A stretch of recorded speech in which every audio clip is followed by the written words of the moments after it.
Muy bien, pues estamos en una serie que se llama Pascua, el poder de la sangre de Jesús, y comenzó la semana pasada. ¿Cuántos vinieron la semana pasada? Levánteme la mano. Muy bien, en esta serie lo que vamos a aprender es acerca de la vida de Jesús, de la muerte de Jesús, de la resurrección de Jesús y todo lo que eso, todas las bendiciones que eso viene a traer a nuestra vida. En mi caso, muy personal, este es de las mejores temporadas del año. Cada una, y me refiero a temporadas en la iglesia, ¿verdad? Y cada una de las temporadas son buenas y son bonitas, pero a mí me gusta mucho la temporada de la Pascua, porque la Pascua es como una llamada de atención que nos invita a ponerle atención a Jesús. Esta temporada es una temporada de atención a Jesús, de atención a la cruz, de atención a la sangre de Cristo. Entonces me gusta mucho porque nos vuelve a enfocar en lo que debemos de estar enfocados. Porque si usted está de acuerdo conmigo, es bien fácil desenfocarse, ¿verdad?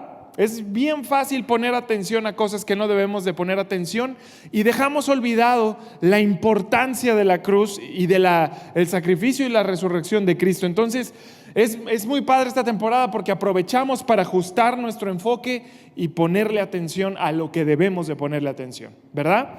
Muy bien, y el mensaje del día de hoy lo quiero comenzar con una pregunta. Y esa pregunta aparece aquí en la pantalla. Y esa pregunta es: ¿puedes ver a Jesús? No quiero que me respondan. Es una pregunta para que usted medite. ¿Puedes ver a Jesús?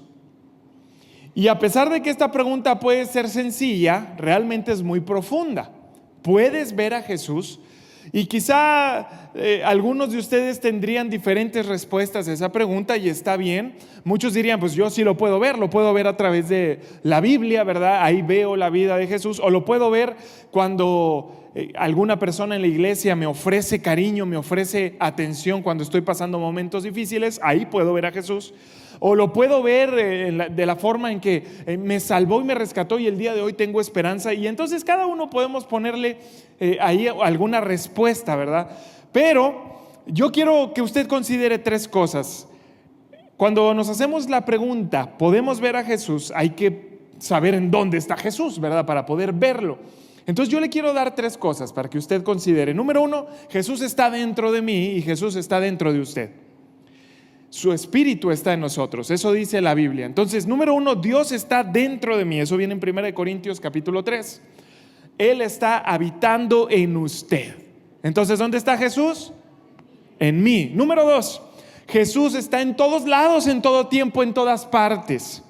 Él se encuentra en todo momento, en todo lugar. Eso aparece en Jeremías 23 y 24. Y eso habla de la omnipresencia de Dios. Entonces Jesús en este momento está en todo lugar, su espíritu está en todo lugar. Y número tres, también Jesús ahorita está en un lugar específico que es el reino de Dios, a la diestra del Padre, y está haciendo algo específico, está intercediendo por usted y por mí, está orando.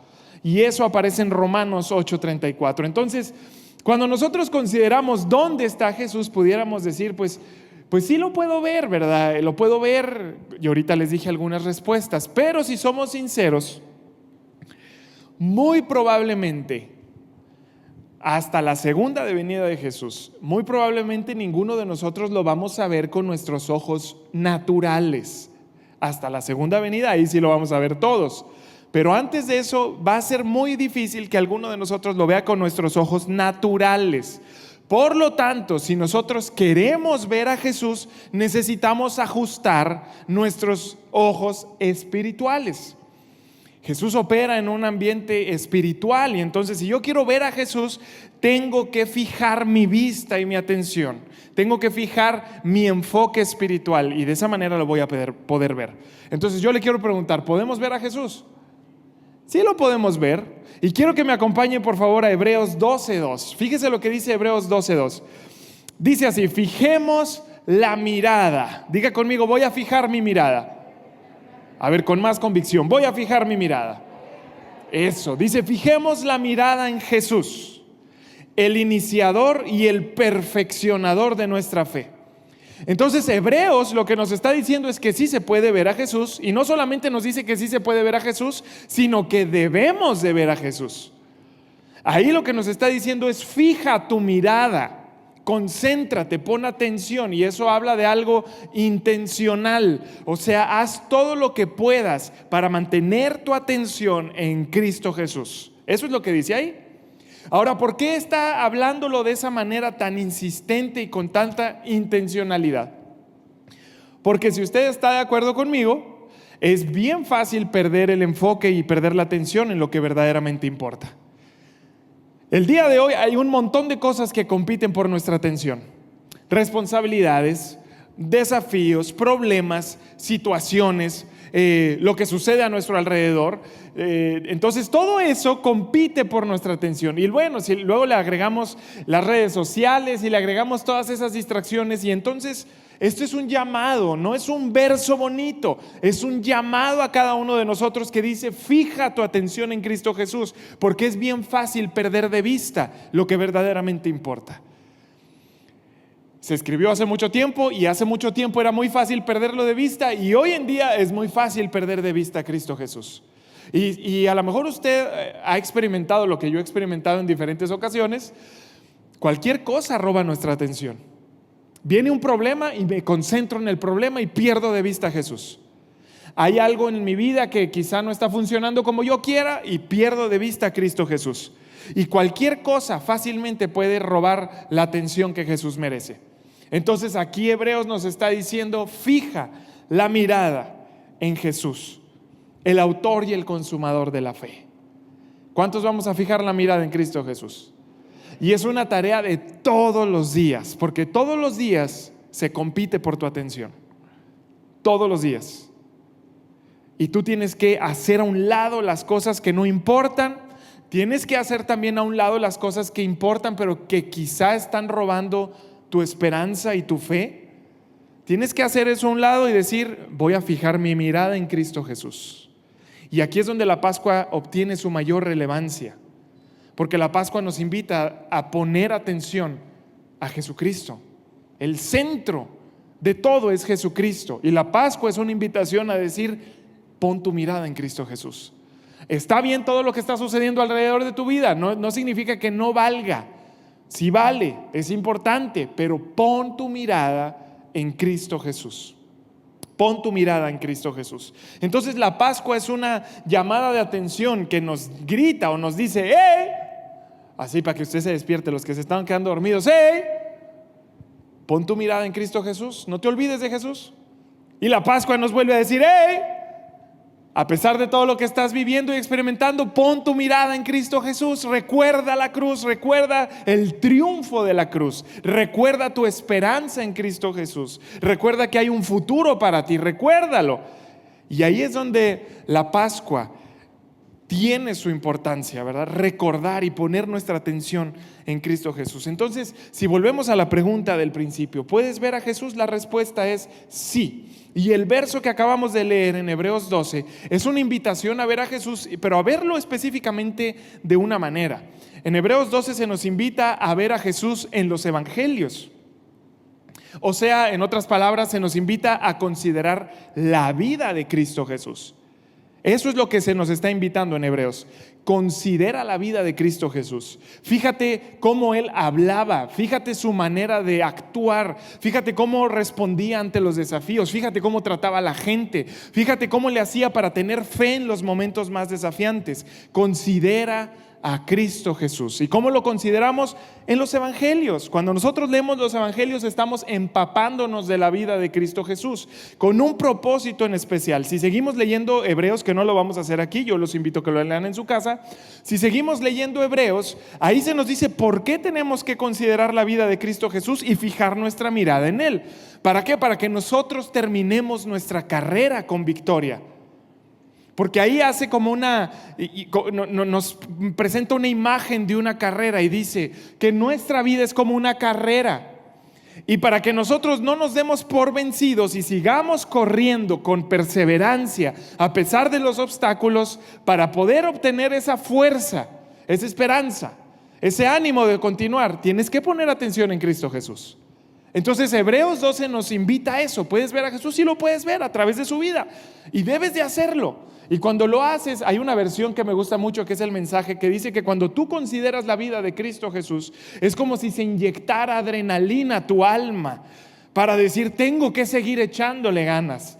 Cómo sufrió, cómo venció, cómo Él pudo conquistar todos los desafíos, y eso inyecta adrenalina a mi alma y yo puedo seguir adelante. Y en los momentos más desafiantes, por ejemplo, de mi vida, en los momentos más desafiantes de mi vida, la historia de Cristo Jesús y su ejemplo me ha ayudado a seguir adelante.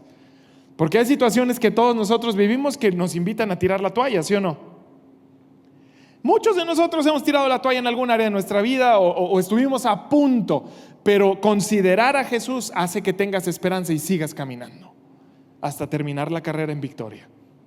Entonces Hebreos nos invita a ver a Jesús de esa manera, pero el día de hoy yo quiero que podamos ver a Jesús de otra manera, porque podemos verlos de muchas maneras, y esta es una manera muy profunda de ver a Cristo Jesús. Y yo estoy seguro que cuando usted aprenda lo que va a aprender el día de hoy, su vida no va a ser igual. Tiene que haber un cambio en su vida, porque esto hace que nuestra vida cambie. Y yo le pido, por favor, ponga mucha atención, concéntrese en lo que va a aprender y también comprométase a seguir buscando en su casa lo que vamos a ver el día de hoy, a seguir leyendo para poder profundizar un poco más. Pero para poder conocer cómo vamos a ver a Cristo Jesús, tengo que irme a una historia en el Antiguo Testamento.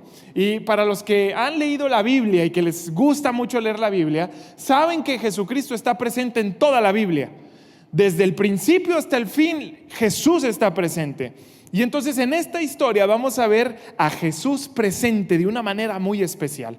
Vamos a ver una imagen muy, muy especial que conecta nuestra vida con Cristo Jesús. Y eso está en el Antiguo Testamento. Entonces, en Números 22, va a aparecer aquí en la pantalla. En Números 22 pasa algo muy especial. Para los que han leído Números 22, es un libro muy complicado de leer. Por ahí yo una vez escuché a un pastor que dijo que Números existía, obviamente en broma, que el libro de Números existía para poder tener varias opciones a la hora de ponerle un nombre a un hijo, ¿verdad? Porque el libro de Números está tan lleno de nombres y nombres y nombres y nombres, y sigue habiendo bastantes nombres que uno se cansa de leer tantos nombres. Pero en Números encontramos una historia muy, muy, muy bonita en donde se nos presenta Jesús. Entonces, en Números 22 encontramos al pueblo de Israel.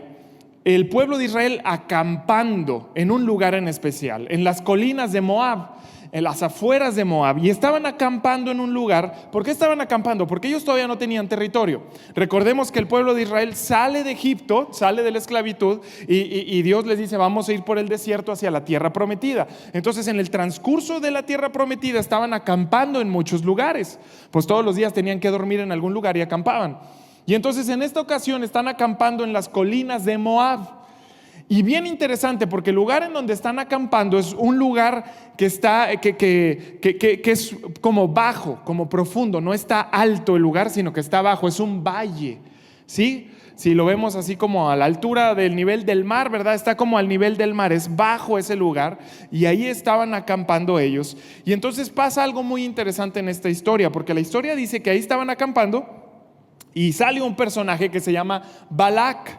Y Balac es el rey de Moab.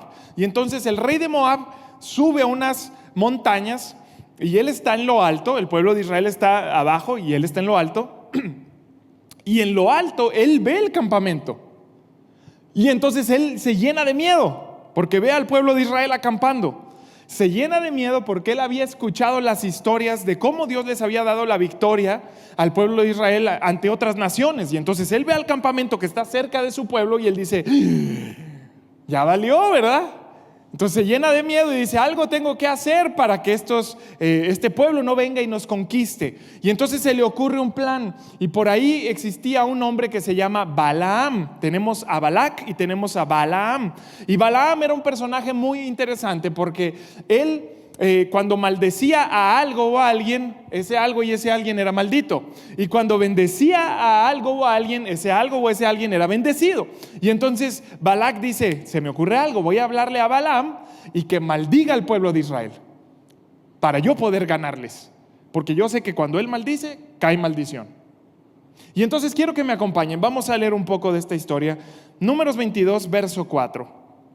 Dice así: entonces Balac, rey de Moab, envió mensajeros para llamar a Balaam, hijo de Beor, que vivía en Petor, su tierra natal, cerca del río Éufrates. Y su mensaje decía: mira, una inmensa multitud que cubre la faz de la tierra ha llegado de Egipto y me amenaza. Ven, por favor, maldíceme a este pueblo porque es demasiado poderoso para mí. De esa manera quizá yo pueda conquistarlos y expulsarlos de la tierra. Yo sé que sobre el pueblo que tú bendices caen bendiciones, y el pueblo que tú maldices le caen maldiciones. Entonces ahí está el plan, ¿verdad?, de Balac. Voy a hablarle a este tipo que tiene ahí como que un poder sobrenatural de maldición y de bendición, para que maldigan al pueblo de Israel. Y entonces le mandan a hablar, y cuando llegan a donde está Balaam, envía mensajeros el rey, y cuando llegan en donde está Balaam, como que él la está haciendo ahí de emoción, ¿verdad? Como que sí voy, como que no voy, como que sí voy, pero como que no voy. Y entonces al final lo convencen y él parte para ir con Balac. Y en medio de la historia, yo los invito, por favor, terminando el servicio y cuando estén en su casa descansando, agarren su Biblia y lean el capítulo 22 de Números, porque hay cosas bien interesantes en esta historia. ¿Cuántos han visto la película de Shrek? Que me levante la mano. Shrek 1 o 2 o 3 o 4. ¿La han visto? Bueno, ahí sale un burro que habla, ¿verdad? Y es muy chistoso el burro que habla. Pues no se lo inventó Shrek. DreamWorks, que fue el que produjo la historia, él no se inventó un burro que habla, sino que el primer burro que habla aparece en esta historia. Se lo inventó Dios. Entonces Dios hace que un burrito hable, ¿verdad? Y ahí aparece, no le voy a decir nada más para que usted tenga la intriga de ir a consultar. Pero entonces Balaam está rumbo a Balac para ver qué es lo que quiere. Y entonces llega con él y le dice: a ver, pues ya llegué, ¿qué onda? Pues maldíceme al pueblo. Quiero que lo maldigas porque quiero ganarles. Se me hace que con mis fuerzas no puedo. Entonces si los maldices, yo creo que les voy a ganar. Pero Balaam le dice algo muy interesante. Fíjese lo que dice el verso 38. Están platicando ellos dos y el verso 38 dice: mira, contestó Balaam, yo he venido, pero no está en mis manos decir lo que yo quiera. Hablaré únicamente el mensaje que Dios ponga en mi boca. Entonces le dice: yo vine, te hice caso y vine para escuchar cuál es tu propuesta y ver qué es lo que vamos a hacer. Pero no creas que yo voy a decir lo que tú quieres. De mi boca solamente van a salir las palabras que Dios quiere que yo diga de ese pueblo. ¿Queda claro? Pues bueno, queda claro. Y entonces arman el plan y está el campamento de Israel. Recuerde que está el campamento de Israel en un valle, ¿verdad? En las colinas, en un valle ahí en Moab. Y ellos van a verlo y lo ven desde las alturas. Están como en unas montañas, en unos cerros, y desde las alturas están viendo al pueblo. Y entonces hacen un plan y dicen: vamos a sacrificar animales y vamos a hacer un altar y vamos a decirle a Dios que nos dé la oportunidad de maldecir al pueblo de Israel. Entonces empiezan a sacrificar a un toro y ahí a los animalitos, y hacen una fogata, los queman ahí y le dicen a Dios: queremos maldecirlos. ¿Qué onda? Y Balaam empieza a hablar, y cuando empieza a hablar salen bendiciones de su boca. Y entonces Balac dice: oye, ¿qué onda? ¿Por qué estás diciendo bendiciones si te traje para que los maldijeras? Y Balaam dice: bueno, vamos a darle, vamos más para allá. Y hacemos otro altar y hacemos lo mismo, ¿verdad? Entonces recorren un poquito más de distancia, arman otro altar y matan otros animalitos. Y Dios, queremos maldecir al pueblo, ¿qué onda? Y empieza a hablar Balaam y salen bendiciones otra vez. Y Balac se empieza a desesperar y dice: pues ¿qué onda? ¿Qué está pasando? Si teníamos un plan tú y yo, compadres, uña y mugre, y me estás quedando mal. Bueno, vamos a otro punto alrededor del campamento de Israel para cremar otros animalitos y a ver qué onda, qué dice Dios. Y otra vez salieron bendiciones de su boca. Y bien curioso, porque a pesar de que querían maldecirlos, lo único que podía salir de la boca de Balaam eran bendiciones. Entonces yo le quiero leer una parte de las bendiciones que él pronunció, porque pronuncia varias, pero quiero leerle una en especial. Y esto viene en Números 23, verso 7 al 10. Dice así. Recuerde que después de hacer sacrificios y todo esto, este es el mensaje que Balaam transmitió. Dice: Balac me mandó a llamar desde Aram. El rey de Moab me trajo de las colinas del oriente. Ven, me dijo, maldíceme a Jacob. Ven y anuncia la ruina de Israel. Pero, ponga la atención, ¿cómo puedo maldecir a quienes Dios no ha maldecido? ¿Cómo puedo condenar a quienes el Señor no ha condenado? Desde las cimas, diga conmigo, desde las cimas. Desde las cimas del precipicio los veo, los miro desde las colinas y veo a un pueblo que vive aislado, apartado de las otras naciones. ¿Quién puede contar a los descendientes de Jacob, tan numerosos como el polvo? ¿Quién puede contar siquiera una cuarta parte del pueblo de Israel? Y esta parte está impresionante y dice: permíteme morir como los justos y deja que mi vida acabe como la de ellos. ¡Wow! Ahora, esa es una bendición muy extraña, ¿verdad? A lo mejor usted dice: ¿y dónde está la bendición ahí? Pero si usted se está dando cuenta, lo que está haciendo Balaam y sus palabras lo que expresan es que no hay un pueblo más favorecido que este. No hay un pueblo más favorecido que ellos. ¿Cómo voy a maldecir a alguien a quien Dios no ha maldecido, sino todo lo contrario? ¿Cómo voy a expresar palabras de maldición al pueblo más favorecido? Y esas palabras son impresionantes. Permíteme morir como los justos. Deja que mi vida acabe como la de ellos. Y a lo mejor eso suena un poco extraño, pero es una oración que yo hago también. Permíteme morir como los justos y que mi vida acabe como la de ellos. ¿Cómo? Llenos de favor, llenos de bendición, llenos de esperanza, justificación, llenos de un futuro diferente. Claro que yo quiero eso. Y usted conoce al pueblo de Israel. El pueblo de Israel es altamente favorecido y ellos eran altamente favorecidos. Y entonces Balaam dice: wow, quiero ser parte de eso. Yo quiero ser parte de ese pueblo. Me encantaría morir como uno de ellos, que son el pueblo de Dios, altamente favorecidos, llenos de grandes bendiciones. Entonces, si se da cuenta, es una bendición muy especial. Y a pesar de que están intentando maldecir al pueblo de Israel, no pueden maldecirlo. Al contrario, salen puras bendiciones a favor de Israel. Ese es el pueblo de Dios. Eso es usted y yo. Eso somos nosotros. Entonces, aquí hay algo muy interesante, porque usted está viendo que no podían ser maldecidos.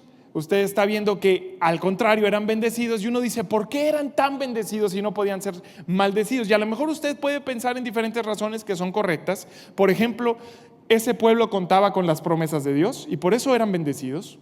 ¿Sí? Ese pueblo, justo en medio del campamento, tenían el arca del pacto y por eso eran bendecidos. Claro, totalmente. Pero había algo especial aquí, algo escondido que quizá si estuviéramos nosotros a la misma altura del campamento, jamás nos daríamos cuenta. Pero a la altura en la que estaba Balaam y Balac, que estaban en lo alto, ¿se acuerda que Balaam dijo: desde la cima te veo? Desde esa perspectiva ellos encontraban algo bien interesante. Es una imagen escondida. Y al ratito lo vamos a ver. Pero para poder empezar a entender todo esto, tenemos que irnos un poquito más atrás en la historia, cuando Dios le dice al pueblo cómo deberían de acampar. Y eso viene en Números 2, del 1 al 2. Y le pido por favor aquí paciencia y mucha atención. Números 2, del 1 al 2 dice: y entonces el Señor les dio las siguientes instrucciones a Moisés y Aarón. Cuando los israelitas armen el campamento, a cada tribu se le asignará su propio lugar. Y luego dice: las tribus acamparán bajo su propio estandarte a los 4 costados y a cierta distancia del tabernáculo. Y entonces no quiero leer más porque aquí pudiéramos pasar mucho tiempo, pero les empieza a dar instrucciones de cómo deberían de acampar. Y entonces él les dice: así deben de acampar y tienen que agruparse de esta manera, y de esa manera siempre que acampen tienen que acomodarse así.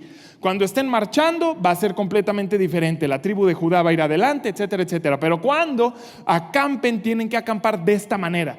Y entonces Dios da instrucciones muy específicas de cómo deberían de acampar. Y los israelitas, usted sabe, toman esas instrucciones y dicen: vamos a darle por ahí y vamos a hacerlo justo como Dios quiere que lo hagamos. Y acampaban de la manera que Dios quería. Entonces, para hacerles el cuento un poquito más corto, quiero que vea usted en la pantalla cómo debían de acomodarse por campamentos el pueblo de Israel. Y se acomodaban en 5 campamentos. Número 1, tenemos allá el campamento de Rubén. Y el campamento de Rubén constaba de 3 tribus. ¿Cuáles eran esas 3 tribus? Rubén, Simeón y Gad. En total daban 151,000 personas entre las 3, pero formaban un campamento, ¿verdad? ¿Sí le entiende a eso? De este lado tenemos el campamento de Efraín. Efraín estaba constituido por Efraín, Manasés y Benjamín, en total 108,000 personas.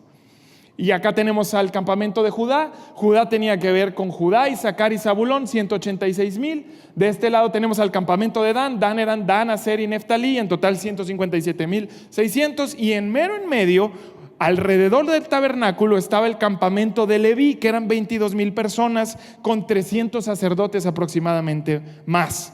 Entonces, estas son las instrucciones que le da Dios a Aarón y a Moisés, y les dice: quiero que se acomoden así. Pero entonces nosotros decimos: ¿y esto qué onda, verdad? ¿Qué onda con todos estos números? ¿Qué onda con todas estas cosas que quizá no son relevantes a simple vista? Bueno, si nosotros vamos al texto y nos damos cuenta de cómo Dios está acomodando las cosas y cómo quiere que se acomode cada tribu por cada campamento, surge una imagen que solamente aparece si nosotros, imagínense que nosotros estamos justo en el tabernáculo y tenemos un dron, que hoy en día hay posibilidad de tener un dron, y entonces se levanta el dron y toma una imagen aérea. Solamente si tuviéramos una imagen aérea podríamos ver lo que está sucediendo, y era lo que veía Balac y Balaam, porque ellos estaban en las alturas. ¿Y sabe qué figura se forma cuando se acomodan así? Fíjese, ponga atención. Se forma eso.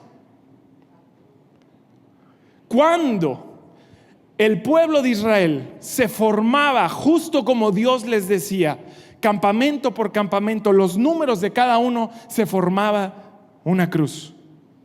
Y entonces al norte tenemos a Dan, al sur tenemos a Rubén, al oeste tenemos a Efraín y al este tenemos a Judá.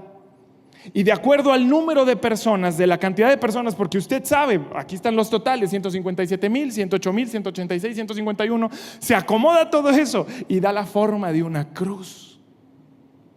Entonces, antes de que Jesús viniera a morir, antes de que viniera a entregar su vida, su imagen y la imagen de su sacrificio ya estaba impresa en el pueblo de Israel. Y entonces, esto es lo que veían Balac y Balaam, y ellos estaban en las alturas y veían una cruz. Ellos no sabían qué significaba, pero había algo que no podía maldecir a ese pueblo. Había algo en esa formación que lo único que se podía hacer era bendecirlos. ¿Y qué era? La cruz de Jesús. Y entonces este pueblo, cada vez que se formaban, estaban sin ellos saberlo, estaban ahí teniendo una imagen de Cristo Jesús, su sacrificio, su victoria en la cruz. Y esto es algo impresionante. ¿Por qué no podía maldecir Balaam al pueblo de Israel? Porque tenían impresa la imagen de Cristo Jesús, la victoria en la cruz. Nadie puede maldecirlos, solamente se pueden pronunciar bendiciones, porque Cristo Jesús ganó en la cruz. Y eso estaba ahí. ¿Hace cuántos años? ¿Hace cuántos miles de años? Y Dios intencionalmente dijo: quiero que se formen así, porque ustedes son un pueblo de bendición. Y la sangre de mi Hijo Jesucristo está impactando sus vidas ahora, incluso antes de que Él haya venido a nacer al mundo. Ahora está impactando sus vidas de la misma manera que impacta tu vida y la mía. Entonces podemos ver a Jesús. Balac y Balaam lo podían ver, aunque no sabían qué era. Ellos veían esto. Ellos veían a Jesús, aunque no sabían ni qué onda, pero no los permitía maldecir al pueblo, sino bendecirlo. ¿Cómo se conecta esta historia contigo? La pregunta que yo te hice: ¿puedes ver a Jesús? Muchas veces vemos a Jesús a través de historias, vemos a Jesús a través de la Biblia, vemos a Jesús a través de otras personas, pero tú tienes que aprender a ver a Jesús de otra manera. Y antes de yo decirte qué manera debes de aprender, yo quiero que veas conmigo, vamos a poner aquí en la pantalla un video de cómo se vería el campamento. Esto es una animación, fíjense. Ahí está el tabernáculo. Las casas de campaña rojas son los levitas y los sacerdotes que estaban alrededor del tabernáculo. Recuerde que en el tabernáculo está el arca del pacto, pero si se amplía la imagen, ahí se empiezan a ver los campamentos separados. Y ahorita usted va a ver qué es lo que realmente estaba viendo Balac y Balaam. Póngale atención. Así se veía el campamento de Israel en el desierto.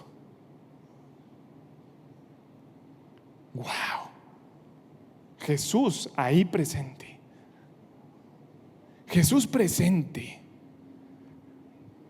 en el pueblo. Su victoria presente. Su sacrificio presente. Ellos ni en cuenta, ¿verdad? Pero lo que Dios veía cuando veía al pueblo era a Cristo Jesús. Cuando el enemigo veía al pueblo, adivine qué veía. Veían a Cristo Jesús. Y por eso ese pueblo no podía ser maldecido, sino bendecido. ¿Cuál es el problema?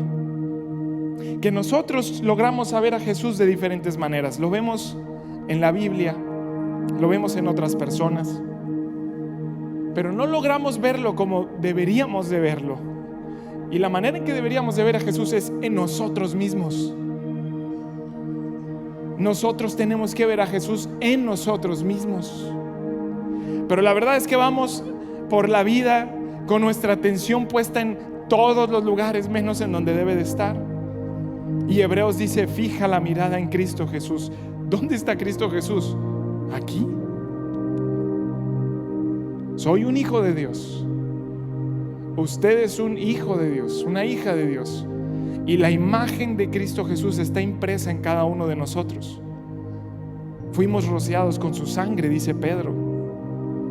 Y entonces, póngale atención, porque cuando Dios me ve a mí y cuando Dios lo ve a usted, ve a Cristo Jesús. Otra cosa, cuando Satanás ve mi vida y cuando Satanás ve tu vida, ve a Cristo Jesús. La pregunta es: ¿yo logro ver a Cristo Jesús en mí? Yo logro ver a Cristo Jesús en mí. La verdad es que la mayoría de las veces estamos con nuestra atención puesta en otro lugar. Y en lugar de vernos a nosotros mismos como hijos de Dios, en lugar de ver esa imagen de la cruz y la victoria en la cruz, en lugar de ver la sangre de Cristo Jesús derramada por mí, yo siempre voy con la cabeza abajo, con desánimo, con desesperanza, diciendo: quizá mi vida ha sido maldecida, quizá Dios se olvidó de mí, quizá yo no soy tan importante, quizá no hay nada mejor para mi vida. Y entonces vamos poniendo atención en todos los lugares y no vemos a Cristo Jesús en nosotros. Pero cuando logramos ver a Cristo Jesús en nosotros, déjeme le digo algo: no hay maldición que nos toque. No hay maldición que nos toque. Y nuestra vida es impactada por las bendiciones de Dios, porque Cristo está en nosotros. Debemos de aprender a ver a Jesús. La pregunta es: ¿puedes ver a Jesús? Pero la pregunta más importante es: ¿puedes ver a Jesús en ti? ¿Puedes ver a Jesús en ti? Jesús hizo un sacrificio inigualable. Jesús lo hizo por ti y por mí. En esta temporada lo recordamos mucho, pero hay veces que se nos olvida que lo que hizo por nosotros tiene un impacto trascendental, no solamente en la eternidad, sino aquí. Y entonces tú y yo debemos de vivir la vida con la mirada arriba y diciendo: soy un hijo de Dios. Y eso no significa que no lleguen desafíos a mi vida, no significa que no lleguen problemas. Significa que cada desafío y cada problema yo voy a vencer, porque ya tengo la victoria en Cristo Jesús. Van a venir cosas que se van a atravesar en mi vida y a lo mejor yo no lo estaba esperando, pero la imagen de Cristo Jesús está sobre mí. Cuando Dios me ve, ve a su Hijo. Cuando Satanás me ve, ve la victoria de su Hijo. El asunto es: ¿qué estoy viendo yo? ¿Estoy viendo lo abrumadora que es la situación? ¿Estoy viendo los desafíos que vienen a mi vida? ¿Estoy viendo que quizá no voy a salir de esta? ¿Qué es lo que estás viendo? Y la invitación del día de hoy es que veas a Cristo Jesús en ti. La próxima vez que te veas al espejo, por favor, di: soy un hijo de Dios. Y lo que Cristo hizo en la cruz viene a impactar mi vida el día de hoy. Y a pesar de la situación que estoy viviendo, yo tengo la victoria en Cristo Jesús. Y a pesar de que mi vida no vaya como yo espero, yo tengo la victoria en Cristo Jesús. Yo tengo esperanza. Yo tengo un futuro mejor. Yo soy justificado, yo soy perdonado, yo soy favorecido, yo soy bendecido por Cristo Jesús. Amén. Entonces quiero que me acompañe a leer. Bueno, aquí viene algo importante. Puedes ver a Jesús, Dios y tu enemigo ven en ti lo mismo que vieron Balac y Balaam en el pueblo de Israel. Ven a Jesús. ¿Logras ver eso en ti? ¿Logras ver eso en ti? ¿Eres un hijo de Dios? ¿Cómo debes de enfrentar la vida a partir de hoy? Como lo que eres, como un hijo de Dios. Cristo murió por ti. Te ha dado tantas cosas Cristo en la cruz, tantas cosas. Y quiero que me acompañen en Efesios 1, 3 y 8. Dice así: toda la alabanza sea para Dios, el Padre de nuestro Señor Jesucristo, quien nos ha bendecido con toda clase de bendiciones espirituales en los lugares celestiales, porque estamos unidos a Cristo. Incluso antes de haber hecho el mundo, Dios nos amó y nos eligió en Cristo para que seamos santos e intachables a sus ojos. Dios decidió de antemano adoptarnos como miembros de su familia al acercarnos a sí mismo por medio de Jesucristo. Y eso es precisamente lo que Él quería hacer, y le dio gran gusto hacerlo. De manera que alabamos a Dios por la abundante gracia que derramó sobre nosotros los que pertenecemos a su Hijo amado. Dios es tan rico en gracia y en bondad que compró nuestra libertad con la sangre de su Hijo y perdonó nuestros pecados. Él desbordó su bondad sobre nosotros junto con toda sabiduría y entendimiento.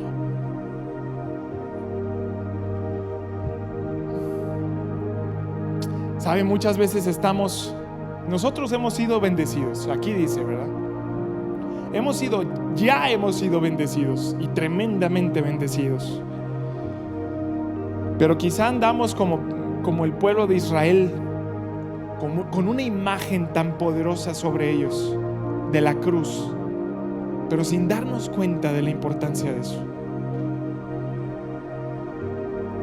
Batallando con cosas, poniéndole atención a cosas que no vale la pena, sufriendo por perder de vista lo que tenemos que ver. Pero Dios dice: tú ya has sido bendecido, y has sido bendecido por el sacrificio de Cristo Jesús. Y el sacrificio de Cristo Jesús no solamente te invita a una vida eterna, te invita a una vida llena de bendiciones aquí. Entonces el día de hoy tú tienes que ver a Jesús, pero lo tienes que ver en ti. Levantar la cabeza y decir: soy un hijo de Dios. Pase lo que pase, venga lo que venga, soy un hijo de Dios. Y eso me asegura la victoria. Los problemas me fortalecen, los desafíos desarrollan mi carácter y mi fe. Todo lo que venga me va a llevar a la victoria, porque Cristo Jesús lo hizo en la cruz por mí y por ti. Entonces, ¿puedes ver a Jesús? Tienes que verlo en ti. Les pido por favor que se pongan de pie. Ya estamos terminando.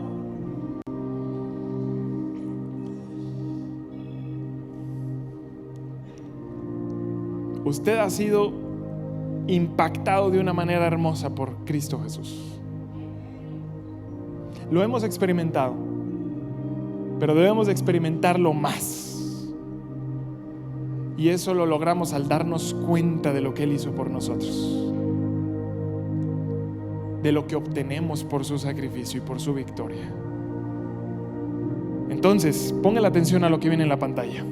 Dice así: cuando Dios te mira, ¿a quién ve? Ve a Jesús. Y luego dice: cuando el enemigo te mira, ve la victoria en la cruz. Y por eso el enemigo está muerto de miedo, porque cuando te ve a ti, ve la victoria que Jesús ganó.